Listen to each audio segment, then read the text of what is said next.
নমস্কার, আমি সুমিতা শাস্ত্রী। আমার অ্যাস্ট্রোলজি এবং মাইথোলজি চ্যানেলে আপনাদের সকলকে স্বাগত জানিয়ে আজকে অনুষ্ঠানের আলোচনা শুরু করছি। আজকে আপনাদের সাথে মাইথোলজি নিয়ে কিছু আলোচনা করব। আলোচনা করার আগে বলি, আমার চ্যানেলটি সাবস্ক্রাইব করুন, চ্যানেলটিকে লাইক করুন, তাহলে আরও নতুন নতুন ভালো ভালো ভিডিও আপনারা দেখতে পাবেন চ্যানেলটি সাবস্ক্রাইব করলে। তো আশা করি আপনাদের ভালো লাগবে। আজকে মাইথোলজি নিয়ে কিছু আলোচনা করব। আমরা সকলেই জানি যে সাপেদের জিভ চেরা। কেন সাপেদের জিভ চেরা?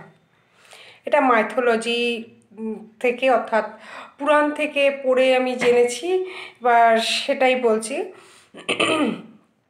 আশা করি এটাকে কেউ নিয়ে কাটাছেঁড়া করবেন না। তো যাই হোক, তো স্কন্দ পুরাণে এর কাহিনী রয়েছে।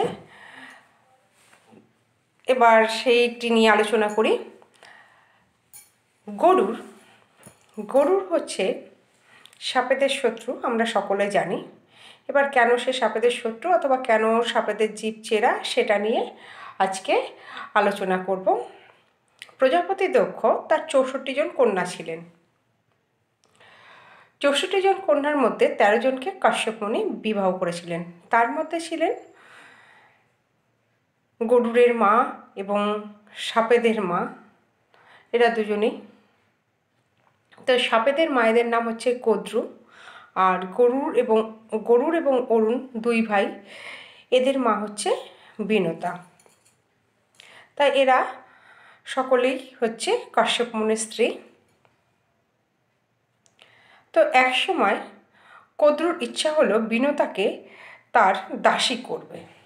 তো সে তো বিভিন্নভাবে ফন্দি করতেই চলেছে যে কিভাবে বিনতাকে তার দাসী করা যায়। যদি দাসী করা যায় তাহলে গরুরকে দিয়ে অনেক কিছু তারা করিয়ে নিতে পারবে। আর অরুণ হচ্ছে সূর্যদেবের সারথি। তো এক সময় তার কিছু বুদ্ধি এলো কদ্রু দেখলেন যে যখন সমুদ্র থেকে অমৃত ওঠে সেই সময় যে সাদা ঘোড়াটি ওঠে সেইটি কাশ্যপ মুনির আর এক পুত্র, মানে অদিতির পুত্র ইন্দ্রদেব, সেই ঘোড়াটিকে আর কি পান। তো সেই ঘোড়াটি ছিল সাদা। তা বিনতা আর কদ্রু দুজনে দাঁড়িয়ে রয়েছে। এবং কদ্রু বলছে যে দেখ, ওই ঘোড়াটার রং হচ্ছে কালো। তো বিনতা বলছে না, তো ওটা তো সাদা ঘোড়া। বলছে না। এইভাবে কদ্রু চাইছে যেভাবে হোক বিনতাকে নিজের দাসী হিসাবে রাখবে। তো সেই কারণে সে বিভিন্নভাবে বুদ্ধি আটছিল। তো সেই সময় তার ওই বুদ্ধি এলো। তখন বলছে যে শোন, একটা কথা বলি, যে তুই দেখ ভালো করে যে ঘোড়াটি কিন্তু কালো। তা বিনতা বলছে যে না, সাদা। তখন ভাবছে যে বিনতা বলছে, কিন্তু ভাবছে যে আমি তো সাদাই দেখছি, ও কালো বলছে কেন? তখন কদ্রু একটা বুদ্ধি করলো। পরে ও কী করলো, সাপেদের গিয়ে বলল, শোন, আহ, আমি বিনতাকে আমার দাসী হিসাবে দেখতে চাই। তো আমি ওর সাথে একটা বাজি লড়েছি। ইন্দ্রদেবের যে ঘোড়াটি আছে সেটি উচ্চশ্রবণাম, তো সেই ঘোড়াটি হচ্ছে তো সাদা। তো ওকে আমি বলেছি যে ওটা কালো। আর যদি ঘোড়াটি কালো হয় তাহলে পরে বিনতাকে কদ্রুর দাসী হিসাবে থাকতে হবে। আর যদি ঘোড়াটি সাদা হয় তাহলে কদ্রু বিনতার দাসী হিসাবে থাকবে। তাই যাতে বিনতা তার দাসী হয়ে থাকতে পারে সেই কারণে সাপেদের কিছু সাহায্য করতে হবে। তারা বলছে যে না, এইভাবে মিথ্যার আশ্রয় নিয়ে সাহায্য, মানে মিথ্যার আশ্রয় না নেওয়াই ভালো। এইভাবে কিভাবে সাহায্য করব? তখন কদ্রু ভীষণ রেগে গেল। রেগে গিয়ে বলল, শোন, আমার কথা যারা অমান্য করবি তারা কিন্তু বিষহীন হবি। হ্যাঁ, আর যে যার নিজের সন্তানকে তখন তারা খেয়ে নিবি। তো তখন তারা ভয়ে বলছে যে ঠিক আছে বাবা, মা যা বলছে সেই মায়ের কথা মতোই চলি। তো সেই কারণে তারা কী করলো, ওই ঘোড়াটিকে সকলে মিলে কে পুরো ডেকে দিল। এবং তখন বিনতা দেখছে যে না, ঘোড়াটি তো কালো। তখন তাদের শর্ত অনুযায়ী বিনতাকে কদ্রুর দাসী হতে হলো। তো বিনতাকে দিয়ে কদ্রু নানাভাবে তাকে দিয়ে নানা কাজ করায়। তখন বিনতাকে বলছে যে আমাকে নিয়ে আকাশে উঠতে হবে, আমার ছেলেদের নিয়ে আকাশে উঠতে হবে, এই বিভিন্নভাবে পীড়ন করে। তো সেসব দেখে তখন গরুর বলছে যে মা, তোমাকে দিয়ে কেন ওরা এরকম খাটায়, কী কারণে তুমি এই দাসত্ব করো? তখন ওদের যে বাজি লড়েছিল যে ওই ইন্দ্রদেবের ঘোড়াকে নিয়ে সেই কথা বলে এবং সেই কারণে তাকে দাসী হতে হয়েছে সেই কথাও বলে। তখন গরুর বলছে যে এর থেকে কি মানে পরিত্রাণ পাওয়ার কোনো উপায় নেই? তখন তার মা বলছে হ্যাঁ অবশ্যই আছে, তা জিজ্ঞাসা করতে হবে কি করলে আমি পরিত্রাণ পাবো। তো তখন সে কদ্রুকে গিয়ে জিজ্ঞাসা করে যে আমি কি করলে তুমি আমাকে মুক্তি দেবে? তখন কদ্রু বলছে বাহ, একখানা ভালো জিনিস তো পেয়েছি, এখন ভালো বুদ্ধি আটি। তখন বলছে যে এক কাজ কর, আমাকে অমৃত এনে দিতে হবে। তখন বিনতা বলছে সেটা কি করে সম্ভব, এই অমৃত রাক্ষসরাই পেলো না, তো তোমাকে কি করে এনে দেবে? তখন ভেবে আর ও আর গরু, উনি আর গরুরকে কিছু বলেননি। তা গরুর তারপরে তার মাকে জিজ্ঞাসা করছে যে মা কি হলো, তোমার কি মুক্তির কোনো পথ নেই? তখন বলছে তা তো অসম্ভব, ও বলেছে কিন্তু সেটা অসম্ভব। বলছে কি?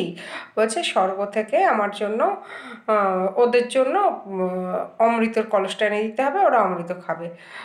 তখন গরুর বলছে যে ঠিক আছে আমি দেখছি কি করা যায়। তখন গরুর কি করলো, উঠতে থাকলো, স্বর্গের দিকে যেতে থাকলো। তখন দেবতারা দেখছে যে গরুর এসে এই ইয়ে নিয়ে যাবে, অমৃত কলস নিয়ে যাবে।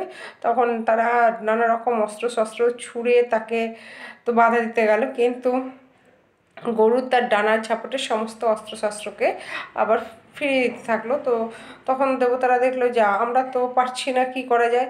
তখন গরুর আস্তে আস্তে যেখানে অমৃত রাখা ছিল সেই জায়গায় গিয়ে পৌঁছলো। সেখানে গিয়ে দেখছে দুটো ড্রাগনের মতো জিনিস, যেখান থেকে যাদের চোখ থেকে আগুন জ্বলছে, বিভিন্ন যক্ষ রয়েছে।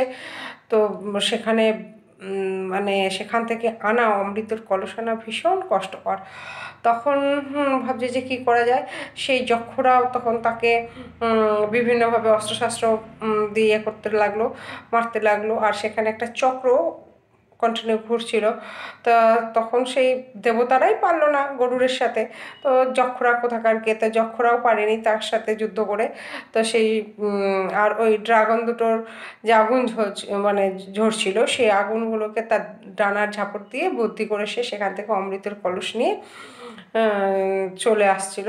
তো সেই সময় সব দেবতারা বলছে এই রে তো চলে যাচ্ছে এবার বিয়েতে মরতে, তো মরতে গেলে তো এটা তো হবে না, কি করা যায়। তখন তারা সবাই মিলে বিষ্ণুর কাছে গেল, যে বিষ্ণুকে বললো যে যেভাবে হোক এটা থেকে আমাদেরকে বাঁচান, ও অমৃত নিয়ে চলে যাচ্ছে। তখন বিষ্ণু এলো, এসে আবার সেও গরুরের সাথে যুদ্ধ, যাই হোক যুদ্ধ করার পরে এবার যখন ইয়ে দেখলো যে এটা তো বিষ্ণু, এখানে এর সাথে তো যুদ্ধ করা উচিত না, তখন তাকে নমস্কার করলো। করে এবার তখন বিষ্ণু বললো তুমি কি চাও? তা গরুর বলছে আপনি কি চান, আপনার মানে যুদ্ধ দেখেও আমি খুশি। তখন বলছে যে ঠিক আছে তুমি আমার বাহন হয়ে যাও, আর এই অমৃত তুমি কেন নিয়ে যাচ্ছ? তখন বলল সমস্ত ঘটনা, যে বিনতাকে দাসত্ব থেকে উদ্ধার করার জন্য এই অমৃত নিয়ে যেতে হবে তাকে। তখন বলছে ঠিক আছে তুমি অমৃত নিয়ে যাও, কিন্তু এই অমৃত সাপেদের দেওয়া যাবে না, কারণ সাপেদের দিলে পরে তাহলে সাপেরা রাজত্ব করবে এবং তারা অমর হয়ে যাবে। তখন বলছে তাহলে সেই বুদ্ধি কিন্তু আপনাকে বার করতে হবে, করে কিভাবে আপনি এই অমৃতের কলস আবার নিয়ে আসবেন সেটা কিন্তু আপনার বুদ্ধি। তখন বিষ্ণু বলল ঠিক আছে, চলো তুমি এক কাজ করো, সমুদ্রের ধারে একটা কলা বনে, এটা বড় একটা কলা বন, এখানে তুমি অমৃতর যে হাঁড়িটা কলসটা সেটাকে তুমি রেখে যাও। এবার ওদের গিয়ে বলো যে তুমি অমৃত নিয়ে এসছো। তারা এবার এসে দেখে, ও গিয়ে এবার গরুর গিয়ে তার সব সাপ ভাইদের বলেছে যে যে দেখো আমি অমৃত নিয়ে এসেছি, কলা বনে রয়েছে, এবার আমার মাকে দাসত্ব থেকে মুক্তি দাও। তখন তারা তার মাকে দেখে অমৃতের কলস দেখে বলে ঠিক আছে তোমার মাকে আমরা মুক্ত করে দিলাম। তখন গরুর সাথে সাথে বললো যে তাহলে আর এক কাজ করো, ওটা তো শুভ জিনিস, তা তার তার জন্য নিজের আগে শুদ্ধ হয়ে নাও। তার জন্য তোমাদেরকে আগে গিয়ে সমুদ্রে স্নান করতে হবে, সমুদ্রে স্নান করে এসে তারপরে তোমরা অমৃত খাও। তখন সাপেরা ভাবলো ঠিকই তো বলেছে, ভুল তো কিছু বলেনি, তাহলে কি করা যায়, আমরা সকলে মিলে যাই সমুদ্রে গিয়ে স্নান করি। আর গরুর কি করলো, তখন তার মাকে নিয়ে আকাশে উড়ে চলে গেল। এবার ওরা সমুদ্র থেকে এসে যখন অমৃত পান করতে গেছে, গিয়ে দেখছে অমৃতের কলসই নেই। অর্থাৎ ওরা যখন সমুদ্রে স্নান করতে গেছে সেই সময় বিষ্ণু কী করেছে, অমৃতের কলস নিয়ে পালিয়ে গেছে। এবার ওরা তো খুঁজতে লাগছে যে কোথায় গেল, পাচ্ছি না অমৃতর কলস। তা যাই হোক, যদি একটু পড়ে ঠরে থাকে সেখানে, তখন বলছে গরুর তো নিয়ে যায়নি, গরুর তোর মাকে নিয়ে আকাশে উড়ে যাচ্ছে, ওখানে তোর কাছে তো কলস নেই। তাহলে কি করা যায়, কে নিয়ে পালালো, ওরা তো বুঝতে পারছে না। তখন ওরা ওই কলা বাগানে জিভ দিয়ে চাটতে শুরু করলো, আর কলা পাতার ধারে তখন তাদের জিভটা চিড়ে গেল। সেই থেকেই সকল সাপেদের জিভ চেরা। এটা স্কন্দ পুরাণ বলে। তো আশা করি ভালো লাগলো। ভালো লাগলে অবশ্যই চ্যানেলটি সাবস্ক্রাইব করুন। আরও নতুন নতুন সুন্দর সুন্দর গল্প আপনাদের সামনে আমি নিয়ে আসব। নমস্কার।